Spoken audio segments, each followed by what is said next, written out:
On the 16th of October 1946, within the walls of Nuremberg prison's gymnasium, there were many sets of gallows made to execute some of those remaining members of Hitler's government. The Nuremberg executions sought to hang those men who had been condemned to death following the most high-profile war crimes trial that dealt with the Nazi crimes of the Second World War. Men such as Joachim von Ribbentrop, the foreign minister of the Third Reich, and Julius Streicher, the terrifying and evil editor of a newspaper, were led up to the steps of a gallows for their executions. But the man standing on the scaffold to bring their lives to an end was an American man and executioner who had a very dark history, and he was a man who technically lied about his previous experience to either get him away from the front lines of the Second World War, or he chose to legally kill people under the jurisdiction of military executions. John C. Woods' work that day went very wrong. Yes, the results were 10 executed men who had been condemned to death, but the executions were botched, and some of them took a very long time. Welcome to the Fortress. Today we look at the story of John C. Woods, and to support our channel, please make sure to subscribe.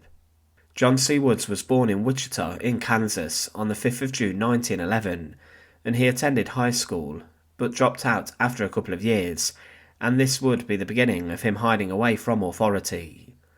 On the 3rd of December 1929, he joined the American Navy, but he could not deal with this, and he went AWOL after just a few months, and he was then given a general court-martial and was examined by a psychiatric board who determined his personality, and based on his later career, it gave a shocking insight into the mind of John C. Woods. The evaluation claimed, "This patient, though not intellectually inferior, gives a history of repeatedly running counter to authority, both before and since enlistment. Stigmata of degeneration are present, and the patient frequently bites his fingernails. He has a benign tumour of the soft palate for which he refuses operation. His commanding officer and division officers state that he shows inaptitude and does not respond to instruction. He is obviously poor service material. This man has had less than 5 months' service. His disability is considered to be an inherent defect for which service is no way responsible, and he is not considered a menace to himself or others." John C. Woods did, despite being unsuitable for military service, return to the military during the Second World War.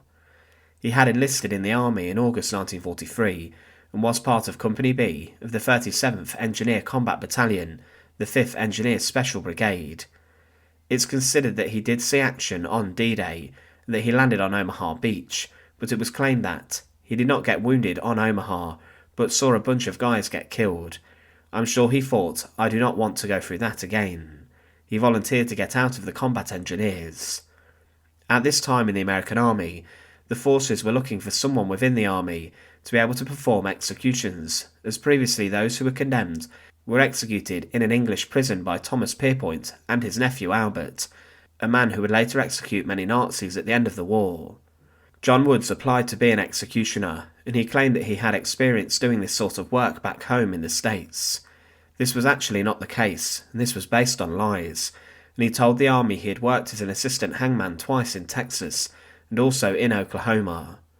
There is no evidence that shows that the American Army even bothered to check these claims, and if they would have done so, they would have found that John C. Woods had no experience at all. He claimed he had hanged a number of men back home in America, but a small check would have showed that Texas and Oklahoma used electrocution at the time as an execution method, and Oklahoma didn't use hanging, with the final hanging taking place 3 months before Woods was even born. He was someone who had completely no experience, but there may have been a better reason why he lied. He may have not wanted to see any more action in the conflict, and being an executioner would see him then operating miles behind the front lines, and it would have been a more comfortable life for him, knowing that a bullet did not have his name on it. But looking at these lies in a different light, it shows you that John C. Woods was someone who was happy to take the life of another man without any questions asked, and he could be viewed as a legal killer. He performed at least 24 hangings for the American Army, and these soldiers were condemned in France in 1944 and 1945, and he also helped other executioners. But at least 11 of these executions that Woods had been involved in went wrong. They were recorded as being performed in a shoddy manner. As the war came to an end in Europe, John Woods continued to remain as a hangman, and instead of executing American soldiers, he was now being ordered to execute some high-ranking Nazi war criminals, and those who had killed and slaughtered American soldiers and airmen illegally when they should have been taken as prisoners of war. He was completing his work in previous enemy lands in Germany, and his first execution inside of the former Third Reich occurred on the 29th of June 1945, and he hanged 3 Germans who murdered an American soldier, and then months later he hanged another 5 Germans who got involved in the slaughter of a number of US airmen. Further executions for Woods continued, as he then condemned 14 other men who had been involved in crimes against humanity, torture, execution and slaughter inside of the oldest concentration camp set up at Dachau. Many of these executions were performed on the gallows inside of Landsberg prison. But John C. Woods then received orders that he was to carry out his most high-profile job that would see his name cemented into the history books. The Nuremberg Trials were a set of war crimes trials which sought to punish those members of the Nazi government and hierarchy that remained following the crumble of the Third Reich and Hitler's government's collapse, and they stood accused of the crimes of the conflict, including the Holocaust, the slaughter of prisoners of war, and many other shocking charges. Those men who were condemned at the Nuremberg trials did include Hermann Göring, who was probably the most high-profile defendant, along with Rudolf Hess, the former deputy Führer. Göring, however, avoided Woods' noose the night before his execution, as he took his own life somehow. But the executions performed by John C. Woods were done poorly. 10 executions were carried out in the early hours of October the 16th, 1946, inside the gymnasium of Nuremberg prison. There were a number of gallows also made by the Americans to carry out the executions quicker, and gathered inside the chamber were a number of witnesses who were there to oversee the deaths. Woods utilised the standard drop method, but this did not go well. Witnesses later documented how many of the men died very slow deaths, and their necks did not snap during the execution process. One example of this was Wilhelm Keitel, the former field marshal and most senior military official, who took roughly 28 minutes until his death occurred as he plunged through the trapdoor once Woods had secured the noose. It was stated that there was not enough room for the men to be sent through the trapdoor, and that a number of them hit their heads on this, and also the trapdoor sprung open and hit them as it did not latch, and many of the men were bloodied, and they died from slow strangulation, with their deaths coming a lot longer than was intended. It was also stated that Woods did not calculate the drops correctly, and he did not tie the nooses well also. But the execution of Julius Streicher, the anti-Semitic journalist and editor of the pro-Nazi newspaper Der Stürmer, went very wrong, and it showed people what sort of executioner Woods really was. It was claimed during this that, when the rope snapped taut with the body swinging wildly, groans could be heard from within the concealed interior of the scaffold. Finally, the hangman Woods, who had descended from the gallows platform, lifted the black canvas curtain and went inside. Something happened that put a stop to the groans and brought the rope to a standstill. After it was over, I was not in the mood to ask what he did, but I assumed that he grabbed the swinging body and pulled down on it. Woods with this disappeared behind the gallows and pulled down on Stryker's swinging, groaning body, with Woods being the man who finished him off, choking the life out of him.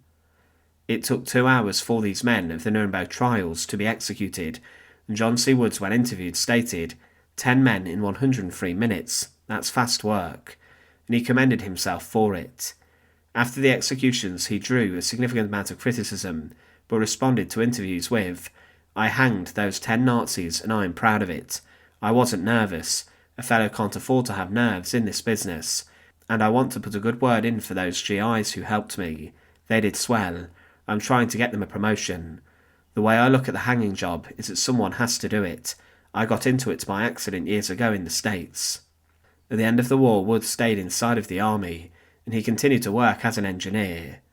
He was actually killed changing a light bulb whilst he was stood in a puddle of water, and his death probably killed him quicker than the executions he performed within Nuremberg prison's gymnasium. John C. Woods was a notorious executioner, and what made him incredibly brutal was the fact that he was a man who lied to become an executioner. The American army must have been desperate to employ him to carry out executions, as he was someone who took the job and applied for it with no experience at all. He probably took this to try and get away from the conflict of the Second World War and the front lines, but he could also have gone absent without leave and tried to head back to America, and he did not even have to enlist, but instead he became an executioner, and not just an executioner of criminals. He condemned some of the most high-profile people inside of Nazi Germany, but the executions as a whole for John C. Woods did not go very well. Thanks for watching. To support our channel, please make sure to subscribe, and once again, thank you so much for watching.